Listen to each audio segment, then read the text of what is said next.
ઇસરોએ અંતરિક્ષમાં રચ્યો ઇતિહાસ, SpaDeX satellite docking process પૂર્ણ કરી. દુનિયાનો ચોથો દેશ બન્યો ભારત. ભારતે અવકાશમાં નવો રેકોર્ડ બનાવ્યો છે. ઇસરોના સ્પેડેક્સ મિશને ઐતિહાસિક ડોકિંગ સફળતા હાંસલ કરી છે. ઇસરોએ પ્રથમ વખત પૃથ્વીની ભ્રમણકક્ષામાં સફળતાપૂર્વક 2 ઉપગ્રહો મૂક્યા. આ સાથે ભારત આ સિદ્ધિ મેળવનાર અમેરિકા, રશિયા અને ચીન પછી ચોથો દેશ બની ગયો. ભારત માટે આ ખરેખર ગર્વની ક્ષણ છે. પીએમ મોદીએ આ ઐતિહાસિક સિદ્ધિ માટે ઇસરોને અભિનંદન પાઠવ્યા. સાથે જ ઇસરોએ પણ આ ઐતિહાસિક સિદ્ધિ માટે તેની સમગ્ર ટીમને અભિનંદન પાઠવતા કહ્યું કે સ્પેડેક્સ મિશનની ડોકિંગ પ્રોસેસ સફળતાપૂર્વક પૂર્ણ થઈ છે. આ એક ઐતિહાસિક ક્ષણ છે. હોલ્ડ પોઈન્ટને 15 મીટરથી 3 મીટર સુધી લાવવાની પ્રક્રિયા પૂર્ણ કરવામાં આવી હતી. ભારત અવકાશમાં સફળ ડોકિંગ હાંસલ કરનાર ચોથો દેશ બન્યો.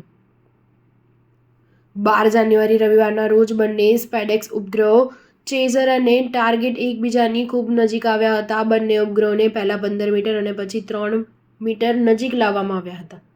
આના એક દિવસ પહેલા એટલે કે શનિવારે સ્પેસ ડોકિંગ એક્સપેરિમેન્ટ મિશનમાં સામેલ 2 ઉપગ્રહો વચ્ચેનું અંતર 230 મીટર હતું. અગાઉ આ મિશન પણ 2 થી 3 વખત સ્થગિત કરવામાં આવ્યું હતું. અવકાશ ડોકિંગ પ્રોસેસ મિશનનો ઉદ્દેશ અવકાશમાં ડોકિંગ ટેકનોલોજીનું પ્રદર્શન કરવાનો છે, જે ભારતના ભાવિ અવકાશ પ્રયાસો માટે મહત્વપૂર્ણ છે. હવે આ મિશન સ્પેસ સ્ટેશન અને ચંદ્રયાન 4ની સફળતા નક્કી કરશે. આંધ્રપ્રદેશના શ્રીહરિકોટામાં આવેલા સતીશ ધવન સ્પેસ સેન્ટરમાંથી 30 ડિસેમ્બરે ઇસરોએ PSLV-C-60 રોકેટની મદદથી આ મિશન સફળતાપૂર્વક લોન્ચ કર્યું છે.